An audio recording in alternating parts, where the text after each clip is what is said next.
Saya rasa ini bukan sesuatu yang disetting oleh Gibran. Ya. Gibran memang secara tulus, secara jujur menerima ini sebagai sebuah serangan. Walaupun saya akan ingatkan, saya rasa itu sih bukan kritikan yang dilakukan oleh Panji ya. Panji itu memang menghina, ya, bukan kritik. Jadi itu menghina. Kita ingin meluruskan aja Bang. Jadi kan saya sempat ini loh.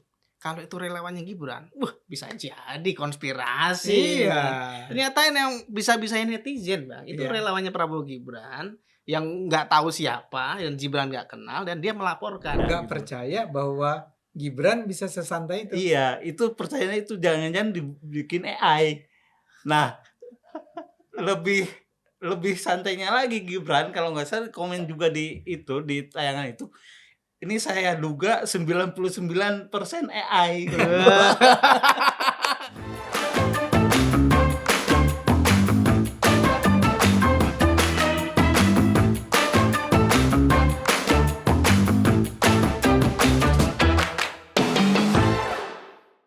Penonton Cokro TV, ketemu lagi dengan kami dalam program Bocor Kasar. Saya Kajito El Kayeni ditemani dengan Bang Ade Armando. Halo. Ada juga Mas Warsa Tarsono. Siap. Alias MWT.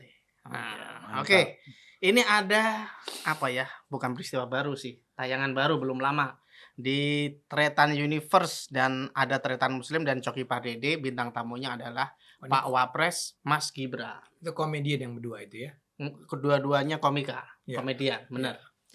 Nah, di situ ada banyak tema yang dibahas, Bang. Terutama salah satu atau yang paling utama adalah soal Mens Rea Panji yang tayang di Netflix. Itu kan kemarin rame banget tuh. Ada yang katanya ngelaporin dari Angkatan Muda NU, kemudian NU bantah, dari perwakilan Muhammadiyah bantah. Nah, kemudian rame di internet, netizen ngomongin bahwa yang ngelapor itu relawannya Gibran katanya. Nah, di program ini atau di podcast ini Gibran menjawab tentang oknum tersebut, benarkah dia relawannya Gibran atau bukan gitu. Jadi kalau penonton ingin lebih lengkap bisa nonton di podcast tersebut ya. Nah, kami di sini di Tretan Universe nama podcastnya. Yang hostnya itu Tretan Muslim dan Coki Pardede. Oke, Bang Ade.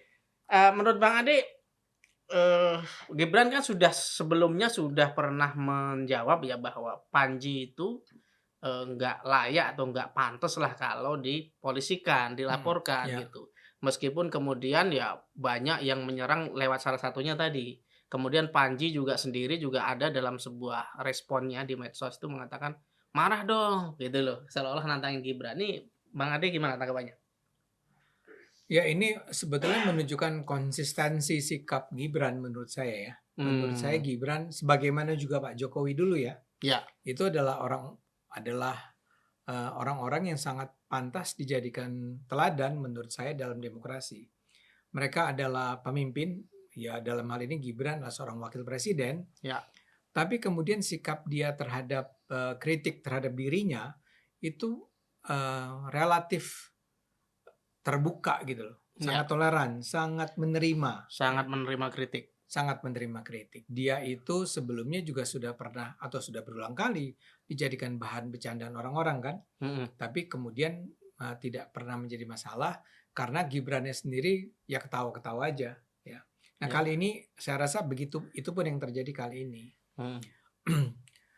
Gibran memang betul yang Anda katakan tadi, meminta agar para pendukungnya yang merasa tersinggung dengan apa yang dilakukan oleh Panji itu tidak perlu sampai mengadukan kasus tersebut ke polisi. Nah, itu kan cuma kritik biasa aja dibilang kan.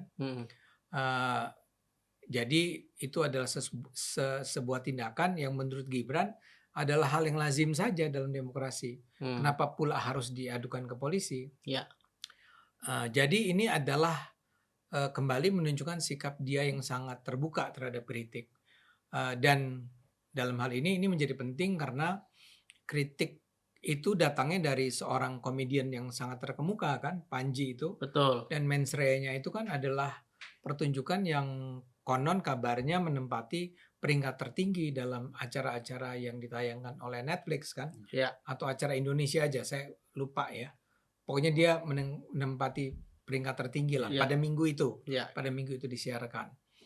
Dan itu disambut oleh para pembenci Jokowi dan Gibran dengan luar biasa kan, dianggap ya itu betul-betul sebagai sebuah tohokan buat Gibran kan. Tapi ternyata itu semua menjadi tidak berarti, serangan terhadap Gibran tidak berarti, karena Gibran sendiri sebagai objek serangan ternyata menjawab dengan cara yang sangat elegan. Tapi mungkin nggak Gibrannya jawab elegan, tapi ternyata yang bergerak di belakang relawannya, seperti tuduhan netizen. Tentu aja itu tidak bisa dihindari. Tapi kan maksudnya itu by setting maksudnya. Bisa nggak begitu? Yang mana? Pengaduan itu sebenarnya by setting Gibran gitu. Oh, Gibran berada di belakang pengaduan. Saya yakin nggak.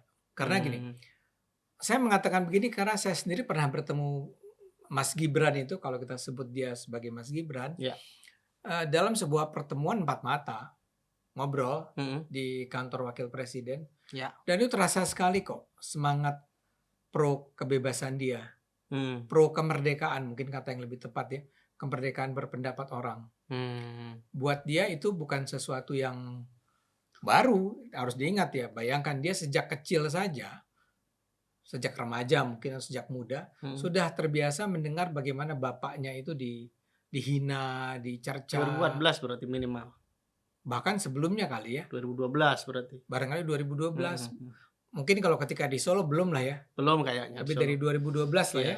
2014 terus menerus, dan itu adalah serangan yang setiap hari, dan dia melihat sendiri bagaimana bapaknya mungkin ya. Itu menerima itu semua dengan cara yang tadi Mas Warsa katakan sebagai elegan, dengan lapang dada gitu, dan mengatakan bahwa ya ini adalah harga yang harus dibayar oleh seorang presiden. Ingat ya, kalau orang bilang ya tapi kan sekarang presiden itu lah yang melaporkan Roy dan kawan-kawan kan. Betul. Jadi kata siapa dia itu terbuka. Saya ingatkan lagi, Jokowi baru melakukan itu setelah pertama dia turun dari kursi kepresidenan. Kedua, setelah dia berulang kali mengingatkan bahwa jangan gitu ya, ini jangan dilakukan, atau nggak usah dia yang ngomong. Para pendukung Jokowi termasuk saya sudah mengingatkan, ini kalau diangkat terus-menerus itu bisa jadi perkara hukum loh. Dan itu ternyata tetap dilakukan kan. Nah, kembali ke pertanyaan Anda, saya rasa ini bukan sesuatu yang disetting oleh Gibran. Gibran memang secara tulus, secara jujur menerima ini sebagai sebuah serangan. Walaupun saya akan ingatkan, saya rasa itu sih bukan kritikan yang dilakukan oleh Panji ya. Panji itu memang menghina ya. Bukan kritik, jadi itu menghina. Misalnya bagaimana kita bisa mengatakan gaya dia yang seperti orang tidur ngantuk itu adalah sebuah kritik. Kan apakah kritik terhadap bahwa Gibran itu ngantuk? Berarti secara umum itu tetap penghinaan walaupun Gibran itu menerima itu. Iya, saya mau mengatakan sebetulnya itu menghina. Tapi Gibran merasa bahwa ya sudahlah. Gitu. Kalau itu ini saya. Siap banget deh. Berarti memang Gibran tuh mungkin ya kalau bisa disebut terlalu santai, kata Coki kan. Ini terlalu santai orang ini gitu. Oke, Mas Warsa, tadi saya ingin sedikit mengulang ya bahwa ada orang yang melaporkan Panji, ini namanya adalah Rizky Abdurrahman Wahid ya. Yang melaporkan, dan anaknya Abdurrahman Wahid. Bukan. Yang melaporkan Panji. Ya pasti bukan lah. Tapi kok namanya Rizky Abdurrahman Makanya Wahid. dikait-kaitkan dengan Angkatan Muda NU. Kalau nggak ada kaitannya dengan NU. Mas Warsa gimana melihat ini? Karena tudingan netizen dia itu relawannya Gibran. Iya. Pertama mungkin saya ingin ini dulu ya, melanjutkan tadi tentang Bang Ade ya, yang kritik itu penghinaan. Sebenarnya kan di dalam mensreanya Panji juga ada beberapa yang kritik yang sebenarnya bisa jadi relevan dalam konteks ya Gibran ya. Artinya ketika Panji misalkan Pak Jokowi dan anak-anak Pak Jokowi dianggap sebagai orang yang tidak sabar untuk menunggu jabatan. Kan sebenarnya itu artinya kritik yang bagus ya, sebagai sebuah kritik. Anda pikir itu bagus? Ya artinya itu sesuatu yang sifatnya bukan fisik gitu loh. Ya, artinya itu lebih, artinya kan ya motif orang kan gitu. Itu motif orang dalam konteks ini, motif berpolitiknya Pak Jokowi dan anak-anaknya gitu. Itu dianggap sebagai kan oleh sebagian orang itu sebagai sesuatu yang tidak bagus gitu loh. Nah, itu ketidakbagusan kata orang yang tidak setuju itu disampaikan, itu kan jadi kritik buat Jokowi dan keluarganya gitu. Tapi itu Dalam mengada-ada. Menurut saya ya. Ya, tapi itu kan tetap ke substansi. Artinya masih ada konteks substansinya dibanding ketika dia berkomentar tentang ngantukan. Sayangnya akhirnya kan kritik itu menjadi tidak terpendam gitu. Orang tidak membicarakan gitu. Justru yang dibicarakan menjadi hanya sekedar ngantuk gitu loh. Ya. Itu artinya dalam konteks kritik dalam konteks berdemokrasi akhirnya jadi itu nggak ada manfaatnya juga gitu ketika menjadi yang dikritik itu atau yang ya itu tadi apalagi penghinaan gitu loh, fisik gitu loh. Itu ya. Nah, terkait misalnya tadi Rizky. Tapi kembali, saya ingin mengatakan bahwa kalau begitu dengan apa yang Anda jelaskan tadi Mas Warsa, itu kan sebetulnya Anda sedang mengatakan bahwa sebetulnya ya kalau yang dijadikan isu sekarang ini adalah soal ngantuk itu adalah sesuatu yang memang layak dipersoalkan. Jadi gini, kan Anda membedakan nih antara yang kritik ya misalnya soal keburu-buruan untuk maju menjadi wakil presiden, itu saya nggak setuju ya. Artinya ngawur itu kritiknya, tapi itu tetap kritik kan? Iya. Ya nggak bisa dibilang itu menghina dalam artian itu ya. Nah tapi yang sebetulnya dipersoalkan memang yang dijadikan pusat kecaman orang terhadap siapa si Panji adalah memang yang soal menghina kengantukan itu, gitu kan? Jadi sebetulnya yang mengkritik, yang mengecam Panji atau melaporkan ke polisi itu sebenarnya menggunakan bagian dari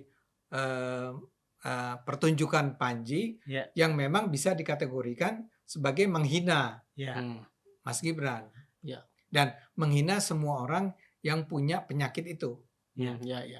Saya ingin mengatakan bahwa substansi kritikan mensrea akhirnya tertutup gitu dengan hanya isu itu gitu. Andaikan misalkan Panji menghilangkan tentang itu, kan substansi yang lain mungkin bisa lebih mengupah di publik gitu. Itu yang lebih substansif, lebih substansi gitu maksud saya. Setuju. Ya. Oke, lanjut yang soal Rizky tadi. Tadi gimana pertanyaannya? Ini kan orang menuduh Rizky itu orangnya Gibran yang sengaja diperintah di belakang layar untuk melaporkan Panji. Padahal Gibran sudah terang-terangan mengatakan Panji jangan dilaporkan. Nggak setuju. Gimana? Ya itulah banyak orang ya kan Gibrannya sendiri juga di podcast itu ini juga ya. Ada banyak hal yang kemudian kok orang-orang tidak percaya dengan apa yang dia, misalkan gini loh, ketika dia mengundang ojol disangka itu ojol palsu, membawa mahasiswa ke IKN dikatakan mahasiswa palsu gitu. Ketika Mas Gibran bilang bahwa dia tidak, maksudnya dia tidak terlibat dan tidak kenal orang yang mengadukan itu adalah kenal dia nggak kenal lah gitu, tapi tetap dia dihubung-hubungkan gitu loh. Nah itu imajinasi sangkaan negatif dari orang-orang yang memang selama ini benci sama Mas Gibran menurut saya gitu loh. Karena buat mereka celah apapun terus aja digunakan untuk menyerang Mas Gibran gitu. Padahal kan tidak. Walaupun memang katanya kan memang mereka atau nggak tahu salah satu atau dua-duanya itu adalah pendukung Prabowo Gibran. Dan itu kan tidak otomatis terhubung juga dengan Gibran gitu loh. Itu kan mungkin aja. Iya. Saya sih percaya sih itu bahwa Mas Gibran tidak melakukan itu gitu, bahwa dan terutama kan pengaduan mereka itu lebih ke konten terkait yang NU menerima tambang itu kan, terus kemudian Muhammadiyah itu kan terutama itu, walaupun ada beberapa yang lain juga gitu kan. Menurut saya itu sih. Ya, jadi ini perlu saya garis bawahi ya. Jadi Rizky itu memang pernah menjadi relawannya Prabowo Gibran, bukan relawan khusus Gibran. Dan Gibran sendiri menyatakan dalam podcast tersebut dia nggak kenal dengan orang ini. Siapa dia nggak kenal? Ya mungkin ada banyak relawan. Jadi Gibran sudah mengatakan bahwa dia nggak kenal, berarti memang bukan orang dia gitu. Pelaporan itu pun bukan inisiatif Gibran, bukan atas perintah Gibran. Maka ketika netizen mengait-ngaitkan relawan Prabowo Gibran itu kan banyak banget, jutaan mungkin orangnya. Kalau nggak jutaan, ratusan ribu lah atau ribuan lah gitu kan. Ya masa kenal semua. Ini saya rasa dia jadi orangnya Gibran juga ini. Ya. Anda bukan nggak dibayar sama Mas Gibran ini. Nah, saya nunggu Mas. Oh, enggak. Kok udah berulang kali kita puji-puji. Enggak, kita ingin meluruskan aja, Bang. Jadi kan saya sempat ini loh. Kalau itu relawannya Gibran, bisa jadi konspirasi. Iya. Ternyata ini yang bisa-bisain netizen, Bang. Itu relawannya Prabowo Gibran yang nggak tahu siapa, yang Gibran nggak kenal, dan dia melaporkan gitu. Iya. Nah, dan saya merasa itu biasa-biasa saja. Iya. Maksudnya gini, saya mungkin aja loh, misalnya saya menjadi orang yang melaporkan Panji tuh. Oh iya. Nggak disuruh. Cuman saya merasa kurang ngajar nih Panji. Ini kan penghinaan. Penghinaan kan dilarang menurut undang-undang kan. Terus kita laporkan. Mungkin nggak? Mungkin aja. Cuman saya nggak melakukan itu. Nah sekarang ada orang sih. Rizky, anaknya Abdurrahman. Rizky itu melakukan hal yang serupa. Dan itu dikait-kaitkan. Terus kenapa tiba-tiba dia harus diperintahkan oleh Gibran? Ini sama aja dengan yang NU Muhammadiyah itu. Kan ternyata kemudian diketahui bahwa itu, atau bukan diketahui, ada bantahan kan. NU-nya bantah, itu bukan NU. Tapi kan mungkin saja itu orang-orang NU. NU ini kan ada berapa juta puluh juta orang di Indonesia ini yang mengaku adalah NU. Betul. Bahkan dia adalah anggota organisasi yang menjadi bagian dari NU. Nah orang-orang ini marah. Nah dia salahnya kali, atau barangkali juga nggak salah, karena merasa diri mereka NU, dia bilang apa tuh nama organisasi? Angkatan Muda NU. Angkatan Muda NU. Nggak ada itu Angkatan Muda NU. Ya mereka yang bikin. Terus salahnya di mana? Kan nggak salah juga. Nggak salah sih. Jangan dibilang itu diperintah Gibran. Enggak. Gibran ngapain nyuruh-nyuruh kayak begitu? Untungnya apa gitu? Untungnya apa? Dan memang Bang, saya kalau melogika serangan netizen itu nggak masuk akal juga Bang. Kenapa Gibran repot-repot nyuruh orang untuk melakukan Panji ketika dia tahu bahwa laporan itu bakal mentah? Karena apa? Substansinya nggak ada gitu loh. Kalaupun Gibran mau menyalahkan, ya mau diapain gitu loh. Seorang komika yang roasting itu wajar banget, apalagi dia dari sejak 2014 sudah sering di roasting. Makanya si Gibran. Oh iya. Sering sekali di roasting. Dulu kan ngomong bahwa di podcast itu juga ngomong, saya baru lahiran anak saya di roasting dan sebagainya. Sama si itu juga. Iya, si itu juga. Si Tretan Muslim sama si Coki Pardede. Makanya. Oh itu yang merosting mereka. Ya dia bilang, ya kalian kan dia bilang anak saya baru lahir, sorenya kalian roasting. Dan dia biasa aja gitu. Biasa aja. Enggak kurang ajar kayak gitu ya. Dia itu orang yang di Indonesia adalah orang yang menempati posisi nomor 2 di Indonesia. Masa gara-gara dibilang apalah ngantuk gitu ya. Kan ada sesuatu yang lebih parah dari itu sebetulnya disebut oleh Panji. Tapi kalau cuma soal ngantuk gitu kan dia bilang, ya lahirnya udah dari sana begini, gimana lagi, mau diapain? Iya. Kan sampai ditanya, nggak mau dioperasi, nggak usah, dioperasi apa? Iya, oke Bang Ade. Satu hal yang kita sayangkan ya, ketika Panji itu diserang netizen, keluarganya ikut diserang, gitu kan, termasuk anaknya. Nanti dulu, saya mau ngomong Gibran dulu nih kalau gitu. Kan Anda mau pindah ke Panji ya? Ke Panji. Ya. Tadi kan saya bilang kalau mau menghina tuh, mengantuk tuh menghina. Ya. Terutama menghina bukan karena apa-apa, tapi karena barangkali Panji nggak tahu bahwa itu adalah sebuah bakat genetik gitu ya. Iya. Adalah sesuatu yang tidak bisa diubah. Iya. Oke.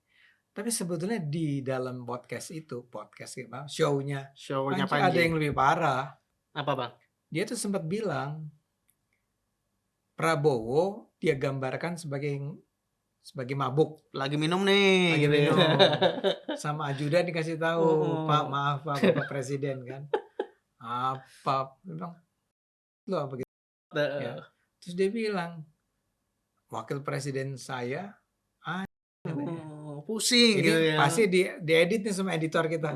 Tapi dia menyebut nama binatang kan. Wakil presiden saya nama binatang itu. Itu kan jauh lebih menghina sebetulnya. Dua hal. Pertama, membayangkan Prabowo mabuk. Dalam keadaan mabuk, dia ngawur bilang wakil presidennya binatang. Itu kan lebih jahat lagi. Ya. Tapi itu memang sebetulnya nggak bisa dilaporkan kecuali yang melapor tuh orang itu sendiri.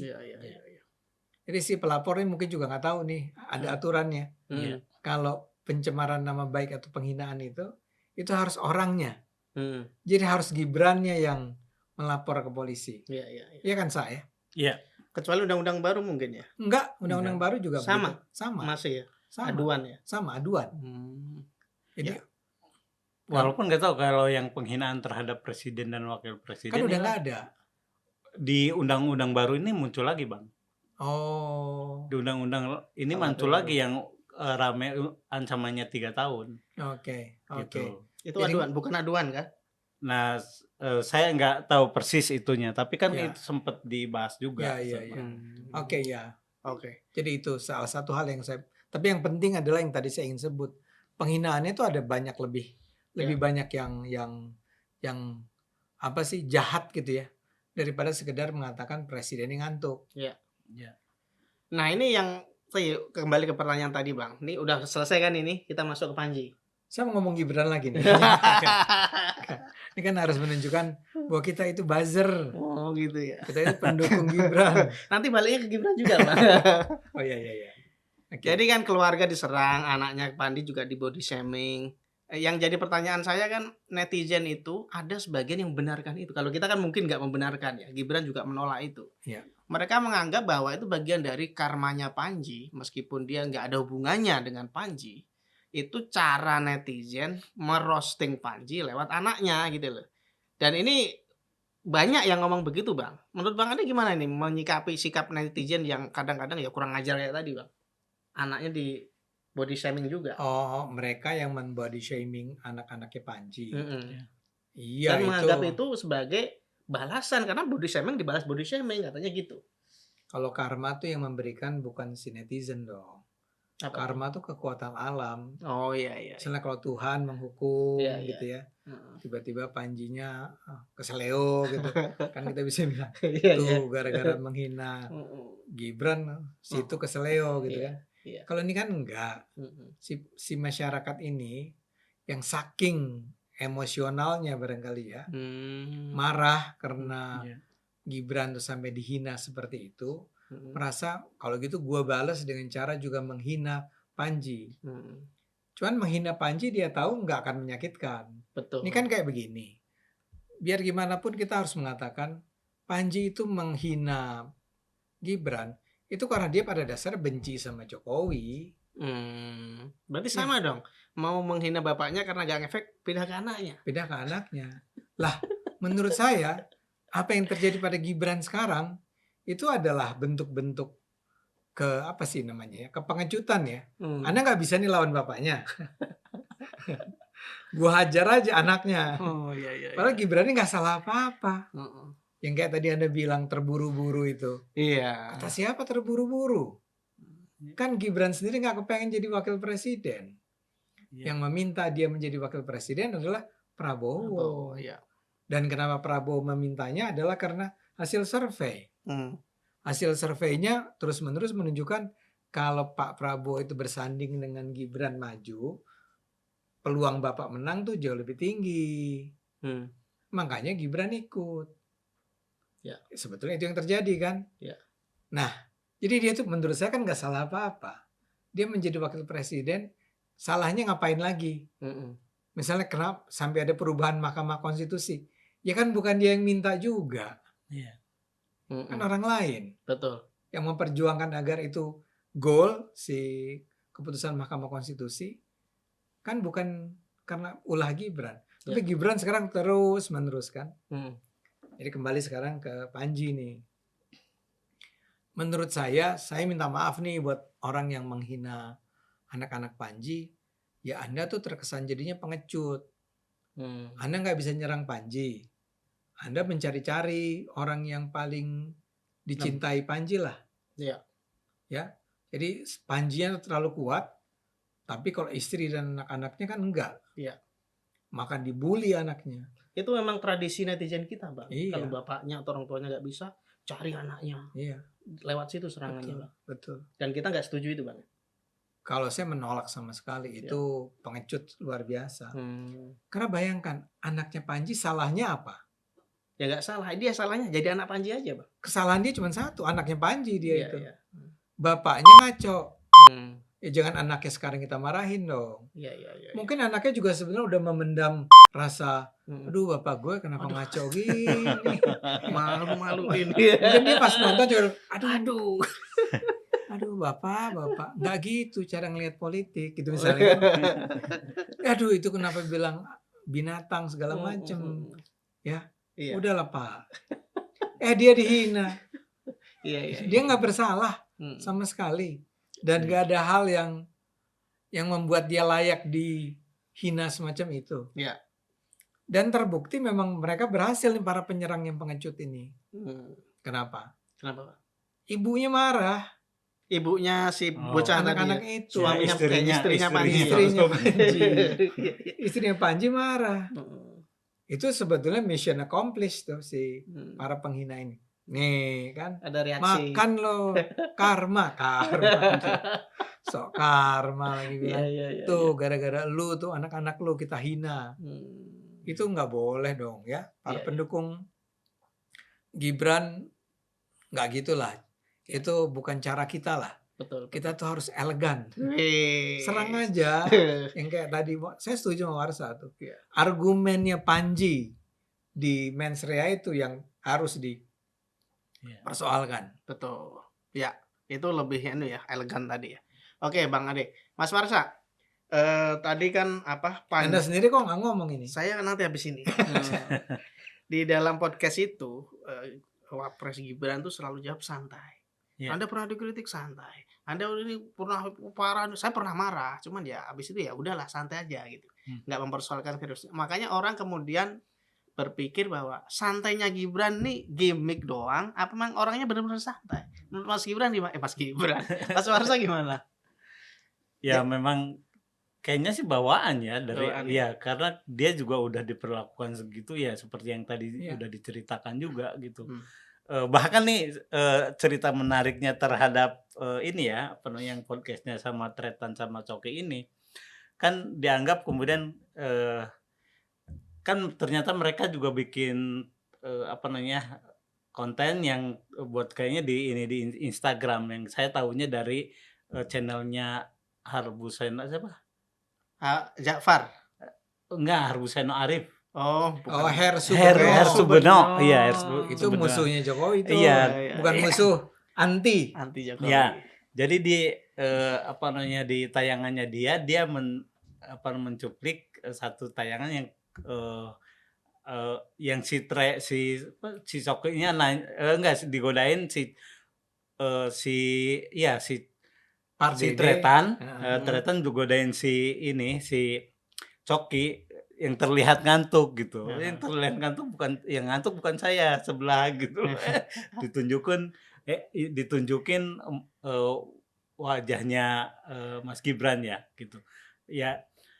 Nah, sama si Harus Subeda itu dicuplik tuh tayangan potongan itu. Potongan yang menunjukkan bahwa si Tretan tuh bilang yang ngantuk tuh Gibran gitu ya. Yang Cokinya yang ngomong kayak gitu. Yang ini kamu kok ngantuk gitu. Mau ini tamu kita udah datang nih. Kok kamu ngantuk gitu. Yang ngantuk bukan saya. Yang ngantuk sebelah katanya Gibran. Kemudian ke muka Gibran. Maksudnya memang Gibrannya ada di situ gitu. Nah, itu kan itu terlihat santai. Nah, kemudian dikomentarin oleh netizennya bahwa tayangan itu, video itu sebagai video AI katanya gitu. Kok dengan sesantai itu gitu loh Gibran mereka nggak percaya lah kalau itu adalah Gibran sendiri gitu. Hah? Iya, netizen itu termasuk ya itu yang dikutip oleh si R. Subeno itu juga gitu. Komen-komen itu yang ditonjolkan sama dia. Nggak gitu. percaya bahwa Gibran bisa sesantai itu. Iya, itu percayanya itu jangan-jangan dibikin AI. Nah, lebih santainya lagi Gibran kalau nggak salah komen juga di tayangan itu. Ini saya duga 99% AI. Kayaknya Roy Suryo ya. Jadi artinya sesantai itu ketika orang melihat bahwa itu tuduhannya Nggak, itu gimana? AI. Tapi sorry, Gibran bilang 99% AI itu apa? Tayangan itu. Tayangan jadi itu yang... sebagai gini istilah sarkas mungkin ya. Sebenarnya kan ya itu sarkas aja. Itu kan sebenarnya benar, cuman sarkas aja. Ini saya yakin 99% AI nih katanya. Ya, segitu lucu dia itu. Iya, segitu santainya gitu menghadapi serangan-serangan seperti itu. Dan bagi mereka itu sesuatu yang nggak mungkin. Masuk Gibran sesantai itu gitu. Iya, jadi ya menurut saya memang ya saya ingat dulu waktu memang kayak Gunawan Muhammad masih pendukung Pak Jokowi juga awal-awal periode kan, ketika misalkan bapaknya dapat kritik dan sebagainya, termasuk yang cebong gitu kan, terus yang apalah kemudian si Gibran sama Kaisangnya bikin tweet yang ya seperti malah mengolok-olok Pak Jokowi gitu kan. Nah dianggap ya dipuji sikap-sikap kayak gitu tuh oleh Gunawan Muhammad gitu loh. Nah, dan itu dia emang begitu. Iya, artinya itu memang ya itu sebagai sebuah mungkin udah bawaan mereka, udah bawaan dari lazim gitu buat mereka. Jadi ya bukan sesuatu yang luar biasa gitu, sikap santai yang dihadapi ketika menghadapi serangan yang dari Panji ini gitu. Memang aslinya begitu. Aslinya gitu. Yang menarik nih kalau begitu adalah bagaimana kemudian kubu anti Jokowi itu merespons seperti Anda katakan tadi kan. Dia santai, dibilang ini jangan-jangan AI. Sehalu itu mereka. Sehalu itu gitu. Nah, saya jadi ingat saya baru aja nonton walaupun nggak tuntas ya. Tifa tiba-tiba ngomong. Dan tiba-tiba pindah isunya sekarang. Fufu Fafa. Dia bilang Fufu Fafa 99% tuh Gibran. Karena gaya Fufu Fafa tuh sama dengan Gibran. Ini analisa apa itu Bang katanya? Neuroscience, politik atau apalah. Neuropolitik. Anda udah baca nggak sih Jokowi White Paper? Aku baca sekilas-sekilas. Baca deh. Walaupun memang dibutuhkan kesabaran ya untuk membacanya.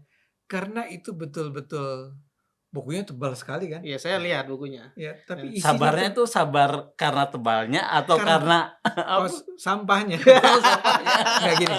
Ya mungkin saya terlalu jahat. Nggak boleh. Jangan bilang sampah. Nggak bermutu. Nggak bermutunya dalam arti gini.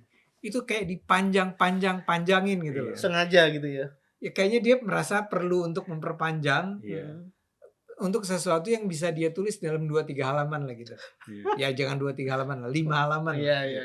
Jadi 5 halaman Roy, 5 halaman Rismon, 5 halaman Tifa. Tapi saya mau ngomong dulu tentang Tifa tuh ya. Saya baca tuh. Jadi kan ada 3 bagian. 3 ya. Saya nggak baca yang Rismon karena banyak kan. Banyak dan udah nggak ada gunanya dibaca karena teknis ya. Bukan, dia tuh menganalisis ijazahnya Jokowi yang sudah di-upload oleh Dian Sandi Utama itu loh. Yang Dian Sandinya sendiri sudah mengakui bahwa ya memang itu bukan ijazah asli. Jadi yang dia analisis dengan alat yang canggih itu adalah sebuah ijazah yang memang bukan ijazah asli. Dan di ujungnya dikatakan ini palsu. Kan memang bukan dibilang itu yang asli. Kalau Anda mau menganalisis ijazah asli, Anda tunggu dulu ijazah yang asli itu keluar, ya, baru Anda analisis. Jangan yang diupload di online. Ngerti nggak ini? Poin saya. Dan itu panjang banget bagian respon. Respon paling sebagian besar. Berapa persen? Ya mungkin kayaknya 90% Enggak. 80 lah. Ya 70. Saya kan saya kemarin tuh waktu Bang Ade bawa bukunya kan saya ngeliat ini Surya segini, dia memang di peta-petain sama dia Bang. Oh ini gitu. Rismon kan bagian tengah yang segala kode-kode dimasukin kan. Segala kode dimasukin gitu loh.